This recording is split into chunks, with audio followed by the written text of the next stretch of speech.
तो 4 साल बाद इंडिया की easily one of the best series family man अपने सीजन 3 के साथ वापस आ चुकी है और मेन सवाल ये बनता है कि क्या इसकी जरूरत थी या पैसे कम पड़ रहे थे इसलिए बना डाला। जहां अगर कहानी के नजरिए से देखा जाए तो एक नया सीजन सेंस बना सकता है, क्योंकि हमने सीजन 2 के एंड में देखा था कि श्रीकांत की बीवी ने जो अपने बेस्ट फ्रेंड के साथ लोनावाला वाली बिजनेस ट्रिप पे करा था कांड, उसका सब श्रीकांत को बता दिया है। और जहां सीजन 2 के एंड में लॉकडाउन शुरू हो रहा था, सीजन 3 उसके कुछ टाइम बाद टेक प्लेस करता है जहां पे लॉकडाउन वगैरह सब खत्म हो चुका है, जिसमें श्रीकांत को एक केस के चलते म्यांमार जाना पड़ता है जहां पे एक बहुत बड़ा फकअप होता है जिसके लिए श्रीकांत को ही फॉल्सली अक्यूज किया जाता है। जहां पे जिस देश के लिए वो इतना लड़ रहा था उसी देश द्वारा एक सस्पेक्ट बुलाए जाने के बाद उसे अपनी इनोसेंस तो प्रूव करनी ही है, उसके साथ साथ असली क्रिमिनल को भी ढूंढना है और अपनी मैरिज लाइफ को भी सुधारना है। एंड इस तरह श्रीकांत की पूरी फैमिली के लिए प्रॉब्लम्स क्रिएट करना was a very good choice, क्योंकि सीजन 1 और 2 कहीं ना कहीं एक सिंगल स्टोरी नैरेटिव को फॉलो करते हैं ऐसा लगता है, और कहीं ना कहीं उनका विलन भी सेम रहता है, बस मेन अटैकर्स बदल जाते हैं, वो भी सारे नहीं। इसलिए जब तुम सीजन 1 से सीजन 2 में जाते हो तो तुम्हें फीलिंग आ जाती है कि it is built on the previous season और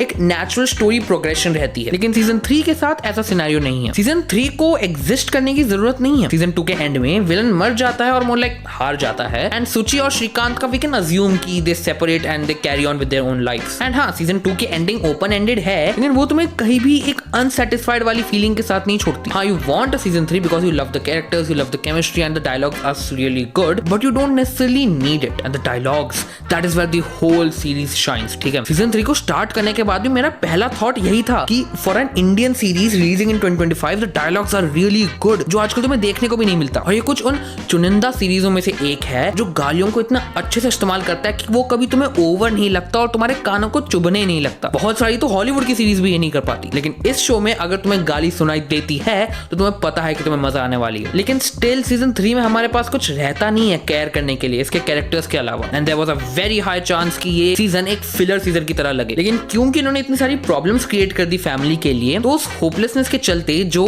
कहीं ना कहीं इनका रिश्ता खो गया था अपनी खुद की जिंदगियों की वजह से, इन प्रॉब्लम्स की वजह से वो वापस साथ में आने लगते हैं, एक दूसरे से खुल के बात करने लगते हैं, और क्योंकि हम ऑलरेडी इनसे इतना प्यार करते हैं तो हम ऑटोमेटिकली इनके लिए रूट करने लगते हैं। स्पेसिफिकली श्रीकांत, हमने देखा है पिछले 2 सीजन्स में कि कैसे because of his job he was not able to become the best father nor the best husband. जहां पे मेरे सीजन का फेवरेट सीन आता है जहां पे श्रीकांत की बेटी उससे पूछती है कि वो दोनों डिवोर्स क्यों ले रहे हैं, and of course Shrikant actual reason नहीं बताता और वो बोलता है कि कैसे वो सुची के लिए इमोशनली अवेलेबल नहीं रह पाया था, and he actually meant it. जैसे जब कोई मर्द किसी औरत से सच्चा प्यार करता है तो फिर वो उसकी गलती होने के बावजूद अपनी गलती ढूंढने लगता है। टेक्निकली देखा जाए है सुची की ही गलती, लेकिन वो अपना गिल्ट ले लेता है कि कैसे उसने प्यार तो करा, शादी के वक्त वादे भी करे, लेकिन अपने काम काज में इतना ज्यादा बाहर इन्वॉल्व हो गया कि कभी उन वादों को निभा नहीं पाया। और थ्रू आउट द सीरीज हमने देखा है कि सुची कितनी इरिटेटेड रहती है श्रीकांत की इस झूठ बोलने की आदत से, लेकिन जब इस सीजन में उसने सच बोलना स्टार्ट करा और सुची को सब पता रहने लगा, तब उसे रियलाइज हुआ कि कभी उसे अच्छा तो नहीं लगा श्रीकांत का इतना झूठ बोलना, लेकिन उसके झूठ बोलने में भी एक